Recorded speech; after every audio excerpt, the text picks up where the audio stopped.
Meus amados, tem um texto aqui na Bíblia, pode sentar, já sentou. Tem um texto que se deixar, eu quero sempre estar falando dele. Porque, vamos ler, João 5:1, você vai entender. João 5:1, coloca aí, João capítulo 5, versículo 1. Algum tempo depois, Jesus subiu a Jerusalém para a festa dos judeus. Há em Jerusalém, perto da porta das ovelhas, um tanque que em aramaico é chamado Betesda, tendo 5 entradas em volta. Ali costumava ficar grande número de pessoas doentes e inválidas, cegos, mancos e paralíticos. Eles esperavam um movimento nas águas. De vez em quando descia um anjo do Senhor e agitava as águas. O primeiro que entrasse no tanque, depois de agitadas as águas, era curado de qualquer doença que tivesse. Um dos que estavam ali era paralítico, fazia 38 anos. Quando o viu deitado e soube que ele vivia naquele estado durante tanto tempo, Jesus lhe perguntou: você quer ser curado?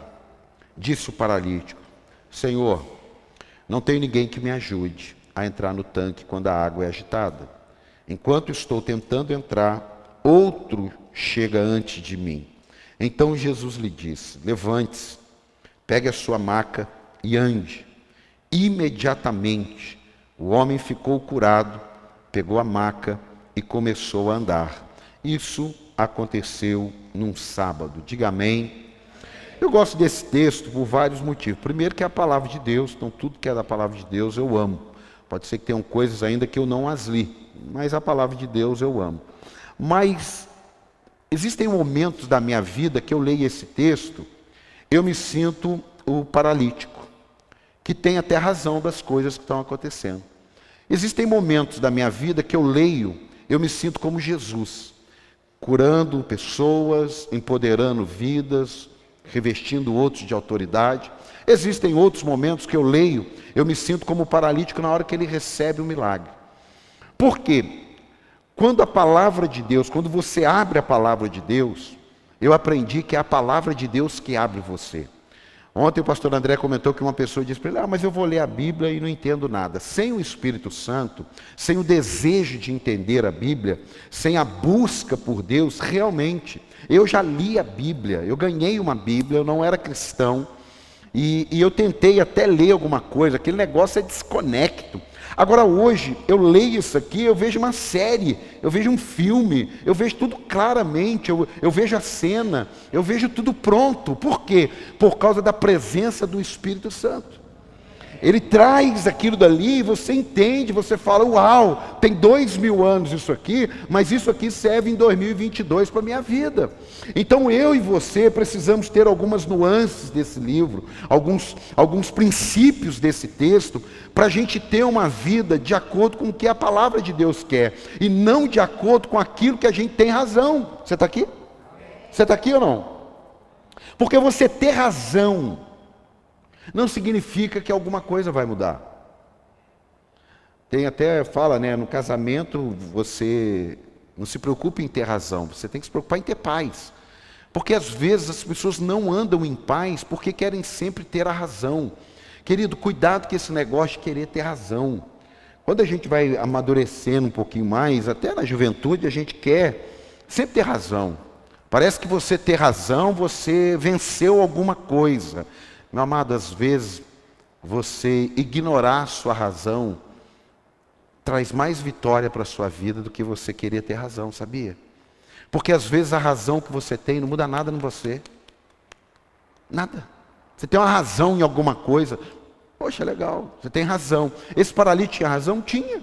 Por quê? Porque quando agitava as águas, ele até se arrastar. Inclusive a última vez que nós fizemos uma excursão foi em 2013, eles, lá em Israel, eles descobriram esse lugar lá. A gente desceu lá nesse tanque lá, degraus enormes, e ficava ali um tanque. Pensa, um negócio desse há 2000 anos atrás.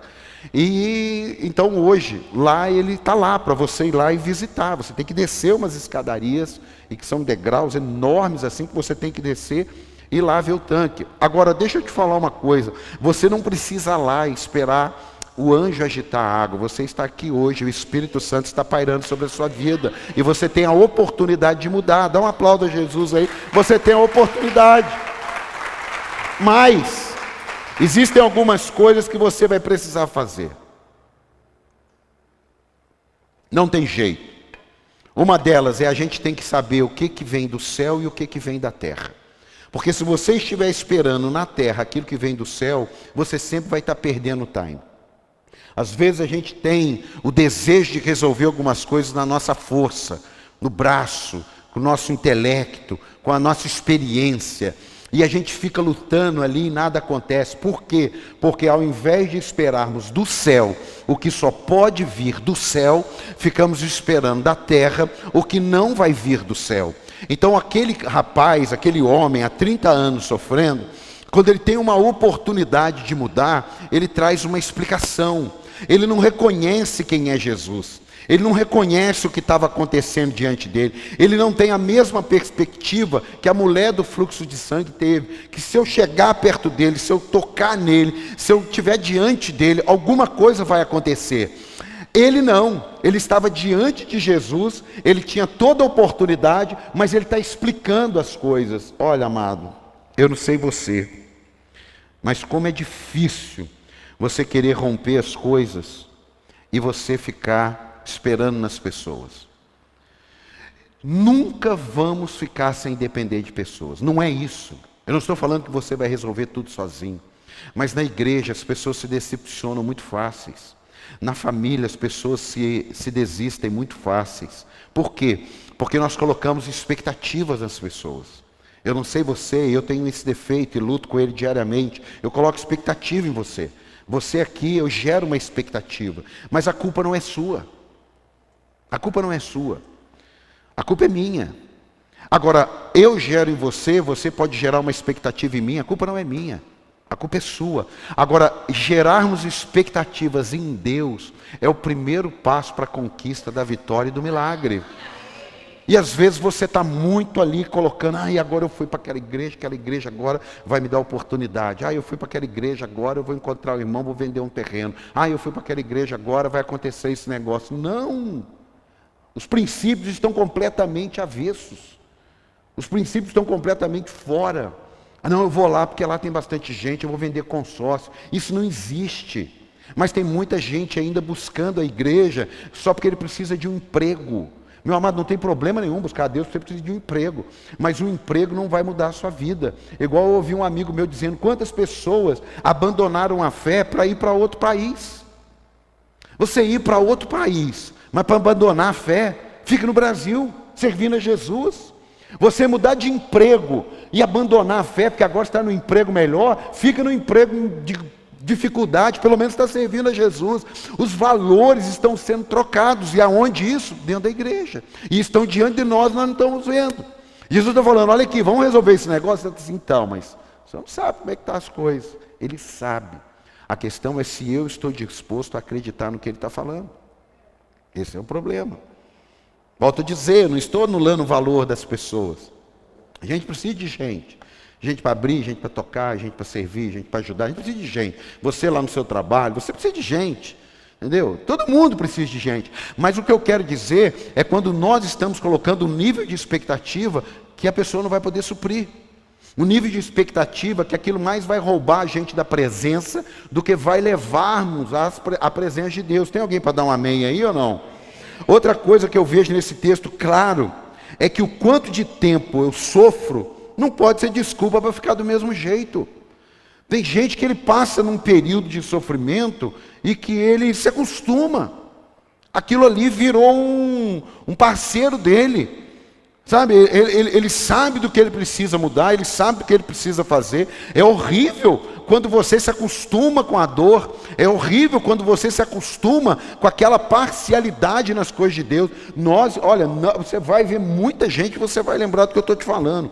Não tem como hoje viver mais ou menos com Deus. Meus amados, prestem atenção nisso. Não é porque eu quero, não é porque é religiosidade, não é. É porque as oportunidades para você sair da presença de Deus acreditando que tem razão com a sua fala é muito grande, é muito enorme. Olha, gente, eu estava até lá em casa, mostrei para minha filha, mostrei para minha mulher. Eu falei, olha, na minha época infantil, não existia tanta sensualidade nos desenhos, ou quase nada. Quase nada. Para você ver uma sensualidade no desenho, você tinha que assistir o filme da Mulher Maravilha, que aparecia um pouquinho da coxa dela. Quem é dessa época aí? Aí você ficava lá, era 8 horas da manhã, ficava sentadinho para ver a coxa da Mulher Maravilha. Puxa vida. Sabe que eu vou ter uma Mulher Maravilha na vida? 8, 10 anos de idade. Eu vi uma decoração de uma sala infantil ontem, eu parei, chamei a sereia com seios quase à mostra, e ela é um personagem. E a gente acha que isso daí é coisa de ultrapassado. Falar isso aí é coisa de ultrapassado. Só que depois você não vê por que um adolescente é viciado em masturbação.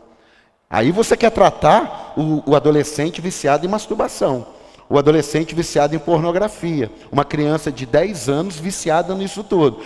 Mas lá atrás, a raiz, deixa do jeito que for. A gente cuida do fruto, do jeito que for. Deus fala, olha, cuidado com essa questão do sexo fora do casamento. Pode gerar um filho, uma doença, um pecado.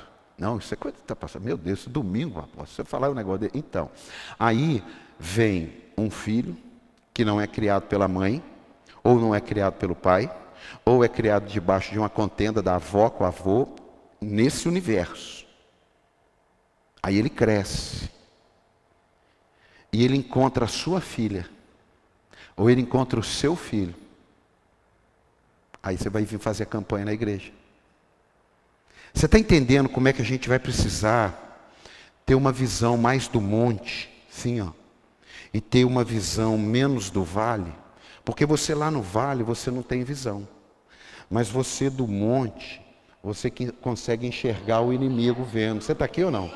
Você do monte, você consegue ver uma pequena palma do tamanho, uma pequena nuvem do tamanho da palma e falar assim, vai chover. Mas você do monte, você consegue ver também os inimigos vindo e proteger sua casa. Amado, em nome do Senhor Jesus, isso não tem mais nada a ver com religiosidade. Nós estamos vivendo agora uma batalha. É uma batalha. Olha aqui, vou repetir, é uma batalha. Eu estava vendo uma matéria sobre a busca da perfeição do corpo. Amado, eu não tinha parado para pensar isso. Não está tendo mais limite. Não está tendo mais limite. Por quê? Porque Satanás está entrando em todas as áreas. Tem adolescentes querendo fazer botox para não mexer nada. Isso é um desequilíbrio. Por quê? Volta aqui.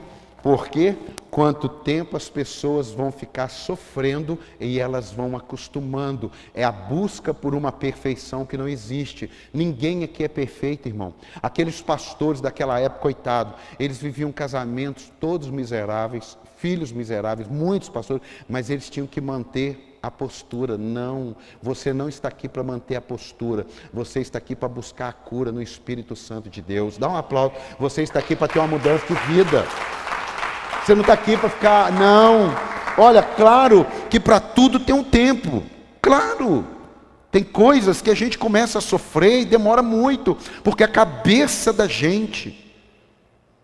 Irmão, eu vim de uma época que o pastor, e presta atenção, eu vim de uma época que o pastor, ele era levado ao ministério por estar produzindo alguma coisa. Hoje, há uma geração muito forte que ele é pastor como hobby e empresário como em primeiro lugar.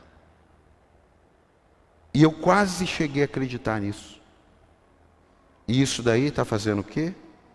Uma inversão de valores. Isso está invertendo os valores. Irmão, as pessoas que têm um chamado de Deus, elas não foram chamadas para ganhar dinheiro. Eu quero ganhar. Eu não estou falando que eu não quero. Eu estou só falando que às vezes você está sofrendo porque você não está entrando no propósito de Deus. Então você está misturando. É o que está acontecendo com muitos amigos. Ele tem que montar uma cafeteria. Tem um amigo meu que montou uma cafeteria. É porque quer ser empresário. Eu falei, meu amigo, mas Deus não tirou você de lá. Agora você vai mexer com 3 funcionários. Cafeteria. Gente, pelo amor de Deus, tem coisas que a gente está buscando sofrimento. Então tem a mulher buscando sofrimento, tem o pastor buscando sofrimento, tem o jovem. O jovem está buscando sofrimento. Por quê? Porque ele vê um mundo hoje que a gente não via na nossa época. Ele vê um mundo e ele olha para o mundo dele e fala, eu estou longe daquilo lá. Eu não estou nem perto daquilo lá. E aquilo causa uma depressão nele. E ele corta o pulso. Esses dias nós ficamos sabendo de uma menina, uma série de fatores, 13 anos. Se matou enforcada lá em Cruzeiro. 13 anos. E a gente está vendo isso e... mas assim mesmo. Pastor se suicidando. Ei, pastor se suicidando. O que é isso? É isso aqui, ó. As pessoas vão acostumando a sofrer. Vão acostumando a sofrer. Vão acostumando a sofrer. E param de querer ser curado. E vivem uma vida sempre falando daquilo que o paralisa. Ei, abre sua mão aí. Talvez você hoje não precise disso, glória a Deus, mas talvez amanhã você precise e você vai pegar essa palavra no seu coração. Não importa o quanto tempo você sofra, Deus não tem planos para que você continue sofrendo. Você tem direito e pode recomeçar hoje, você pode mudar a sua história hoje, e você pode receber o seu milagre hoje, e você pode tomar sua maca hoje e sair andando hoje para a glória de Deus. Aleluia! Isso é sério. Pare de ficar olhando para trás. Isso aqui eu prego para mim porque é muito ruim você ficar olhando para trás. É muito ruim. Por quê? Porque você não consegue mexer nada lá atrás. E cada vez que você dá uma olhada para trás, você compromete mergulhar no tanque. Cada vez que você dá uma avaliada, é claro, você vai precisar aprender. Mas, meu amado, não é saudável andar naquela rua lá mais não, hein? Todo mundo já deve ter ouvido, se não ouviu, ouça. O para-brisa é desse tamanho. O retrovisor é desse tamanho. Ou seja, você precisa dar uma olhada, mas a amplitude está na frente. Amém, amado? Amém, amado? Então não adianta. Recomece quantas vezes for necessário. Você está vivo? Olha para quem está ao teu lado, pergunta, você está vivo? Não, pergunta para ele, você está vivo? Então, a qualquer hora você pode recomeçar. Um amigo meu me disse não, ele prega falando isso, quem quer dá um jeito, quem não quer dá uma desculpa. Às vezes nós estamos na igreja inertes, paralisados. Ouvimos, é como esse vidro que a água aqui, ó, não penetra. Não, a gente acostumou, eu já sei que ele vai pregar, eu já sei, deixa eu entregar minha oferta, ir embora, deixa eu ir embora assistir meu jogo. Está paralisado, a vida já não faz mais sentido no mundo espiritual, mas na terra, nossa, na terra tá lindo, mas e as coisas de Deus? E as coisas de Deus? Você não está aqui, irmão, por causa do emprego, porque o emprego, você põe o seu currículo numa empresa lá de procurar emprego, e pode ser que você receba um convite. Você está aqui porque Ele te tirou da paralisia espiritual, da morte espiritual, e te fez andar. E andar não é em qualquer lugar, é andar no caminho. Ele é o caminho. Dá um aplauso a Jesus aí. Ele é o caminho. Você não pode perder isso. É claro que algumas coisas mudaram. É claro que algumas coisas elas melhoraram. É claro. Claro. Claro que o Evangelho, ele deu uma expandida. Claro, a gente é prova disso. Mas cuidado. Cuidado com uma vida paralisada. Cuidado com a ruína. Cuidado com a miséria espiritual. Estamos lendo o Evangelho de Marcos. Eu não estou falando de você levantar a mão, nem me levante a mão. Mas talvez você nem está lendo o Evangelho de Marcos. Então, quer dizer, você está debaixo de um manto de unção e ao mesmo tempo fazendo o que você quer. Ah, não, eu vou ler Levíticos. Não, está todo mundo lendo Marcos. Há uma escassez de unidade, há uma escassez de cumplicidade no reino de Deus. Ele falou, ninguém faz nada por mim, todo mundo egoísta. Não é isso. É que cada um também tem sua causa, cada um também tem a sua demanda, só estava lá quem precisava de alguma coisa. Às vezes nós não prestamos atenção nisso e queremos que o outro que está lutando também para resolver o problema dele resolva o nosso. E ficamos chateados quando ele nem consegue resolver o dele e quer que a gente resolva o dele para nós. O nosso quer que ele resolva o nosso também. Por mais que Jesus faça um milagre, você precisa fazer a sua parte. Fala aí para quem está do seu lado. Por mais que Jesus faça um milagre, você precisa fazer a sua parte. Porque parece que isso aí anula a graça, anula o poder. Não, meu amado. Não entra nessa. Não entra nessa. Ah, não, porque se Jesus quiser fazer, ele faz de qualquer jeito. É claro, mas não entra nessa. O Evangelho é uma via de mão dupla. Buscar-me-eis e me achareis. Quando? Quando me buscar de todo o vosso coração. Aqui, ó, buscar-me-eis e me achareis. Quando? Quando me buscar de todo o vosso coração. Você está aqui ou não? Tem alguém para dar um amém aqui ou não?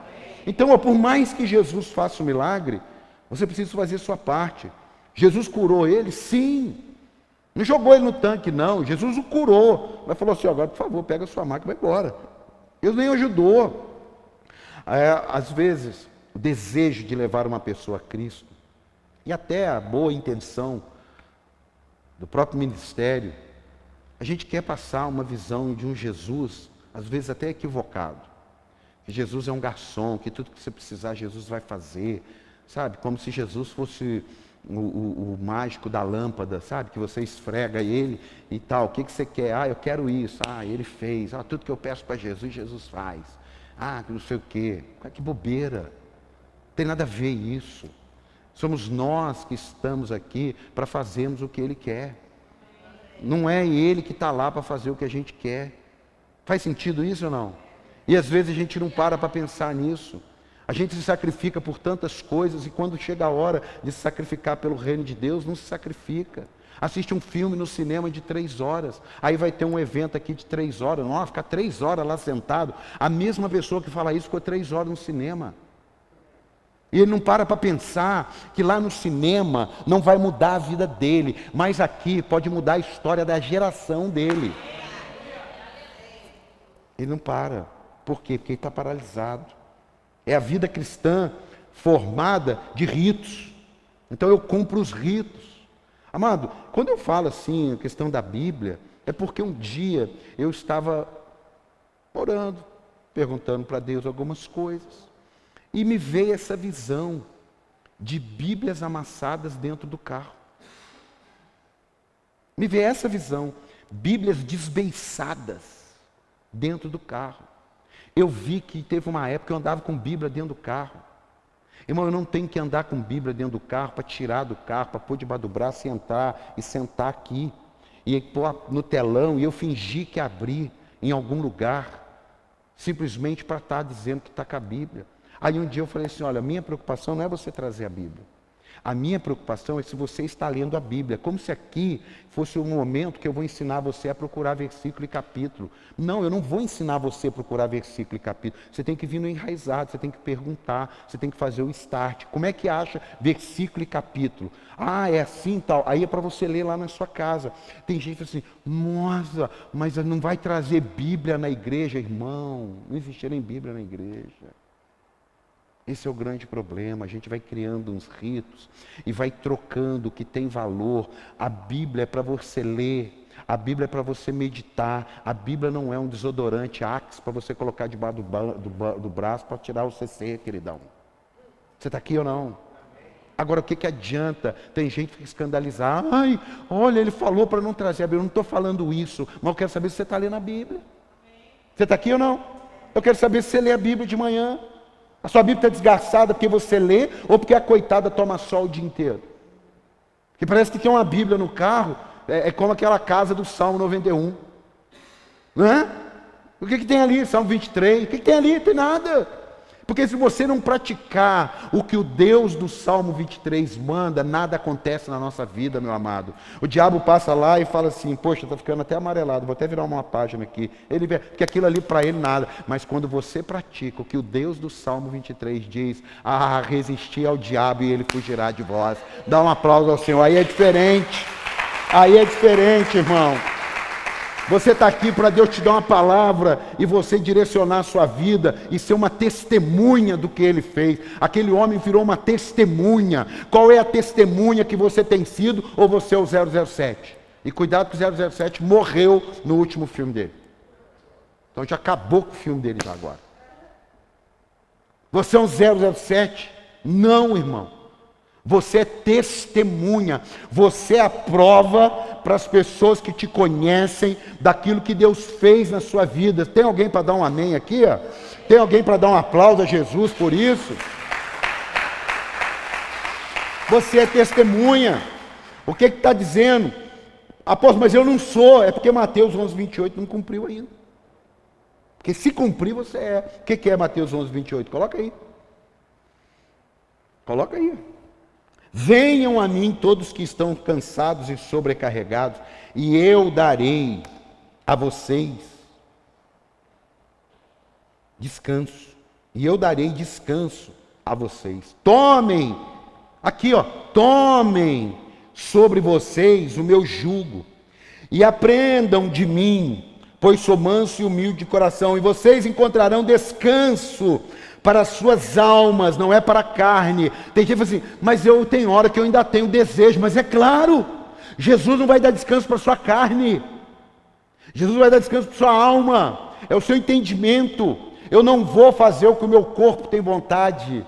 Eu vou fazer o que o meu espírito precisa que eu faça. Porque fazer o que o seu corpo tem vontade, você está se entregando. Tem hora que a sua consciência que diz assim, não vou comer um doce agora não, porque eu vou almoçar. Não teve nada do Espírito Santo ali. Você está dominando a sua carne.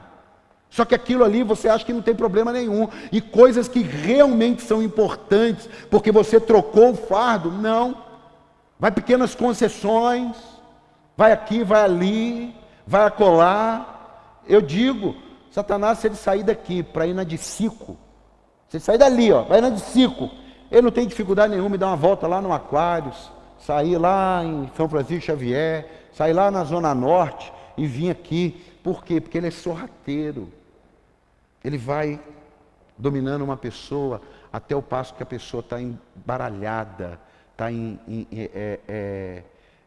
embrulhada, não vos embaraceis, está embaraçada. E aí ela não enxerga mais nada. Ele é sorrateiro. O diabo não tem medo, o diabo não tem respeito, por quem simplesmente tem uma postura evangélica. Ele não tem. Ele não olha para mim e fala assim, poxa, ele está lá em cima, né? Dá para mexer. Não. Ele está nem aí para quem está lá em cima, para quem está lá embaixo, irmão. Ele tentou Jesus. Se ele tentou Jesus, e a Bíblia diz que ele se ausentou por um tempo, você acha que dá para brincar com esse mundo espiritual? Que pode colocar uma pessoa errada no caminho da gente, que pode colocar um golpista, que pode colocar uma oportunidade maravilhosa, mas que no fundo tem uma porção maligna para destruir, que pode colocar um casal maravilhoso na sua vida e que está te levando a uma hora até se envolver com outros. E você está lá, é o jovem, mas ele é gente boa, mas é meus amigos da faculdade. Então, mas cuidado, se terminar tudo bem, ótimo. Mas eu não conheço que termina. Eu não conheço. Eu conheço que demora mais tempo ou menos tempo. Mas não tem como. Se você está indo em direção ao Rio, não espere chegar na Avenida Paulista. Não tem lógica. Isso é se auto-enganar. Isso é se auto-ludibriar. Você está indo em sentido Rio, você vai chegar em Copacabana, Leme, Barra da Tijuca. Não, não, comigo é diferente. Eu vou chegar no Rio, vou encontrar a Avenida Paulista. Não, não vai. Não, vou sim. Então tenta. Depois a viagem é mais longa. E o gás que você tem para ir, ó, a alegria que o jovem do filho pródigo teve para ir, não foi a mesma alegria que ele teve para voltar. A força que ele teve para ir, não foi a mesma força que ele teve para voltar. Porque ir é fácil. Difícil é voltar, irmão. Ô, irmão, deixa eu te falar uma coisa. Conversa com alguém que já desviou, e pergunta para ele, como é que foi para você voltar? Como é que foi para você voltar? Tem uns que vão dizer assim, eu ainda estou voltando. Não voltei ainda não. É mesmo? É, ainda estou voltando. Meus amados, nós não precisamos que o tanque se mexa. Nós precisamos que a gente se mexa. Você está entendendo a diferença? Nós não precisamos esperar ninguém empurrar a gente. Vida com Deus não é ninguém empurrando. Às vezes a gente conversa, e aí, cadê seu marido? Ele não veio? Ah, cadê seu filho? Ele não veio? Cadê sua esposa? Ele não veio? Ou cadê seu amigo que estava vindo? Ele não veio? A gente pergunta, mas eu sei que ninguém consegue empurrar ninguém. Eu sei. Por quê? Porque é uma decisão, é uma escolha. Mas tem hora na vida da gente que a gente vai precisar empurrar. Não vai. Não vai. É bom nas criancinhas pequenininhas aí na igreja, lá, o pequenininho vai, mas começa a crescer. Aí já começa a ter aquelas dificuldades. É o marido, é a esposa. Olha, amado, eu posso responder muita coisa ruim que eu fiz. Muita coisa. Mas graças a Deus, e eu busco, isso aí é um presente de Deus, eu nunca precisei voltar. É possível não precisar voltar. Minha esposa nunca precisou voltar. É possível não precisar voltar. Só que você tem que estar muito definido. Tem que estar muito definido. Se você não tiver definido, irmão, vai e volta. Quantas pessoas... E aí, você está na igreja? Ah, estou. Aí passa um tempo, e aí, não estou indo na igreja não. Ontem um amigo meu disse, eu o pastor André e o Lucas ouvimos. O católico, ele sai da igreja, ele não mete o pau na igreja católica. Ele não mete o pau no padre. O crente sai da igreja, ele não sossega, enquanto ele não tirar mais gente da igreja, meter o pau na igreja, meter o pau no pastor. E eu tive que admitir, é verdade isso. É verdade. Agora, por que isso acontece, será? A gente tem que rever isso. Quantas pessoas que não querem vir na igreja, falam, vai na igreja, não, você é bobo, não sei o quê, você está ouvindo seu pastor, papapá. Você não vê isso, o cara some da missa, acabou, sumiu, está tudo certo. Está tudo certo. Meus amados, em nome do Senhor Jesus, abre suas mãos aí, isso é sério. Isso é para você que está chegando e fala assim, pô, eu não posso brincar não. Olha para suas mãos e diga assim, Senhor, em nome de Jesus, não me deixa fazer as obras da carne. Eu quero ser revestido de poder para realizar as obras de Deus. Dá um aplauso aí. É isso. Às vezes nós estamos falando muito e agindo pouco. Coloca para mim o Mateus 21, 28. Você precisa sair daqui hoje fazendo um balanço da sua vida, empoderado. Falou assim, não, cara, vou mudar esse negócio aí. Estou ouvindo um negócio desse. Eu não preciso continuar nessa. Tem que rever. O que acha, Mateus? O que acha? Uma opinião, hein? Jesus falou, o que vocês acham? Havia um homem que tinha 2 filhos. Chegando o primeiro, disse, filho, vá trabalhar hoje na vinha. E este respondeu, não quero. Mas depois mudou de ideia e foi. O pai chegou ao outro filho e disse a mesma coisa. Ele respondeu, sim, Senhor, mas não foi. Qual dos 2 fez a vontade do pai? O primeiro, responderam eles. Jesus lhe disse, diga a verdade, os publicanos e as prostitutas estão entrando antes de vocês do reino. Por que Jesus falou isso? Porque aqueles estavam vivendo totalmente contrários àquilo que deveria ser o reino de Deus, mas eles estavam mudando. E os publicanos estavam acreditando que só falar bonito, como aquela oração que Jesus falou sobre os 2 orando, um de frente com a parede, orando, Senhor, tem misericórdia da minha vida, Deus, eu não consigo vencer o pecado, me liberta, me transforma, cura minha alma. E o outro está assim, olha, Deus, obrigado porque eu não sou igual a ele. Obrigado, Deus, porque eu tenho tudo, ele não tem nada. Obrigado, Deus. Aí Jesus pergunta, quem que você acha que recebeu a resposta da oração? Então tem hora que falar bonito, e hoje, amado, olha, em nome de Jesus, em nome do Senhor Jesus, há um demônio hoje chamado politicamente correto. O nome desse demônio chama politicamente correto. Eu não estou dizendo falta de educação, eu não estou dizendo você não precisa falar todas as verdades. Você não precisa falar todas as verdades, porque as verdades ela tem que ter um propósito. Entendeu? Tem ambientes que você falar a verdade não adianta nada. Não adianta nada. Então, não estou falando disso, mas o politicamente correto está anulando a fé de muitos. Porque ele está num ambiente, para ele ser aceito, para ele ser o politicamente correto, ele nega Jesus se for preciso. Você é evangélico? Eu sirvo a Jesus. Não, eu sou evangélico. Sou da igreja para sempre. Meu pastor é o apóstolo Paulo. Qual o problema? Você é dizimista? Sou. Sou sim. Mas você é o fiel? Eu sou. Mas você é dizimista fiel? Eu sou. Você ora? Oro. Você lê a Bíblia? Leio. Que é isso, cara? Você ainda está nessa? Tô. Em nome de Jesus você vai estar também. Você está entendendo ou não? Deixa eu te falar uma coisa. A minha esposa estava um ano indo na igreja, 1 ano e meio indo na igreja. Eu não ia na igreja. 1 ano e meio ela ia na igreja, eu não ia na igreja. Um dia ela falou para mim, eu dirigindo, você um dia vai para a igreja.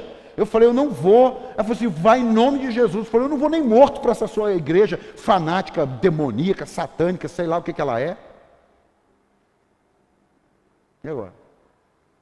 A pessoa, se Deus levasse em conta o que eu falei? Por quê? Porque a questão não é o que eu estou falando, é o que eu estou buscando, é o que eu estou fazendo, é o que eu estou me entregando para fazer. É isso. Só isso. Não tem nada. Isso é simples, irmão. Eu sei de onde Deus me tirou, irmão. Você não sabe, não. Irmão, nem a sua esposa sabe tudo do teu coração. Nem o teu marido sabe tudo do teu coração. Agora Deus, Ele esquadrinha o coração do homem. Você está aqui? Deus esquadrinha. Esse é o Deus que esquadrinha, vê tudo aquilo. E Ele se apresenta diante de você e diz, vinde a mim todos que estáis cansados e oprimidos. Esse. Aí eu vou, não dá. Não dá, irmão. Não dá. Eu concluo aqui, olha. Se você tiver a revelação, a sua vida muda. Porque sem a revelação, é mais informação que você está recebendo. A pessoa pode ler que não roubarás, não adulterarás, não fornicarás, não roubarás, não sei o quê. Ok, você leu? Lê. E aí? Para mim não mudou nada. Por quê? Porque eu não tive a revelação. Agora, quando você lê e tem a revelação, acabou, irmão. Acabou. O que me fez falar para minha esposa que eu não ia para a igreja dela nem morto?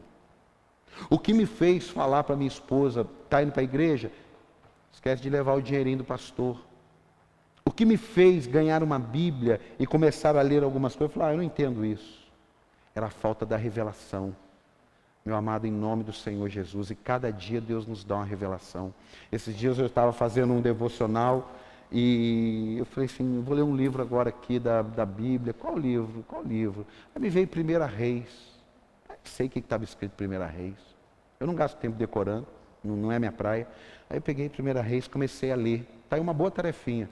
Olha a revelação, 1 Reis, capítulo 1 e o capítulo 2. O capítulo 1 e o capítulo 2 contam o momento do fim da vida de Davi, já na velhice, e passando o trono. Então ele vai passar o trono para Salomão. Só que tem um irmão de Salomão chamado Adonias que já está se organizando para dar um golpe, para pegar o trono para ele. Se organizando. E aí eu estou lendo aquilo lá. Li uma vez, li duas, li três, aí começou a vir a revelação. Adonias começa a se organizar. A mãe de Salomão fica sabendo, Betseba. Procura Davi e fala, explica uma coisa para mim. É Salomão ou é Adonias que vai receber o trono? Davi velho, na cama, a ponto de pedir uma menina para esquentá-lo, e eu fui ler, Davi não se deitava com ela, não tinha relações sexuais com ela, e aí Davi diz, não, o trono é de Salomão. O trono não é de Adonias. E para que ninguém tenha dúvida, Davi não foi um bom pai, viu, gente? Deixa eu te avisar. Davi não foi um bom pai. Sabe por quê? Porque quando eu continuei lendo, ele falou assim: Adonias era o que era, porque Davi nunca o repreendia e o corrigia e o questionava pelos seus atos. Está na Bíblia. Inventei não. Volta para o texto. Davi dá o desfecho, chama Salomão, põe no meu carro, passa em Israel e avisa todo mundo que Salomão já assumiu o trono comigo em vida. Já assumiu o trono comigo em vida. Adonias fica tão invocado que ele chega para a mãe de Davi, para a mãe de Salomão e fala assim: como eu não tenho o reino, olha gente, como eu não tenho o reino, pede para Salomão me dar a virgem que dorme com meu pai. Presta atenção. 1 Reis, capítulo 1 e capítulo 2. Pede para Salomão me dar a virgem que dorme com meu pai. Gente, eu li umas 10 vezes para ver se era aquilo que eu estava lendo. Betseba chega e fala: Salomão, seu irmão Adonias, ele me pediu um negócio para te pedir. O que foi? O que meu irmão quer? Aí a mãe dele falou: pediu a mulher do seu pai para ele. Salomão falou: ele podia ter pedido o meu reino, mas porque ele pediu a mulher do meu pai, avisa ele que em nome do Senhor eu vou matá-lo. É uma história muito pesada isso. É uma história muito pesada. Eu falei: Deus, qual a revelação? Porque essa história não está aqui à toa. Aí o Espírito Santo me revelou o grande desafio dos filhos ministeriais, dos filhos biológicos, é quererem a intimidade que só pertence ao Pai. É querer aquilo que Deus deu para o Pai, que é do Pai e que não é do Filho. Tem coisas que eu e você é melhor não pedir não, porque não tem a ver conosco. Aquilo vai ser causa de ruína e de miséria. Vamos pedir para Deus nos dar tudo que Ele planejou para nós. O que foi isso? A revelação. Mas o texto, talvez eu nunca entenderia esse texto, mas talvez. Nem o Senhor é o meu pastor e nada me faltará, eu não entendia quando eu lia. 1 Reis, capítulo 1 e capítulo 2. Deixa eu te falar uma coisa. Pesado, mas o ambiente requer isso. Eu conheci um pastor que se envolveu com a segunda mulher do pai dele. Os dois na ruína. Meu amado, não importa o que está paralisado na nossa vida. O que importa é, Ele está diante de nós hoje. Nós vamos dar uma desculpa? Nós vamos ter razão? Ou nós vamos dizer: eis-me aqui, usa-me, Senhor, envia-me, cura-me, transforma minha vida, porque eu quero hoje caminhar com o Senhor. Então eu vou tomar minha maca, eu vou pegar o fardo dele, e eu vou sair por essa porta, cheio da presença de Deus, crendo que eu não vou desviar porque alguém deu mau testemunho, eu não vou desanimar porque alguém não quer vir na igreja. Quantas pessoas, olha lá, se o seu vínculo com o seu amigo, se o seu vínculo com o voluntário, com o líder, é ao ponto de você estar na presença de Deus, desde que Ele esteja, hoje você vai parar com essa paralisia, porque a salvação é individual e cada um prestará conta de suas próprias obras. Tem gente que não vinga na vida espiritual porque está sempre acompanhando um grupo. Não tem que acompanhar um grupo, você tem que acompanhar. E o nome dele é Jesus Cristo. Você pode dar um aplauso e ficar de pé.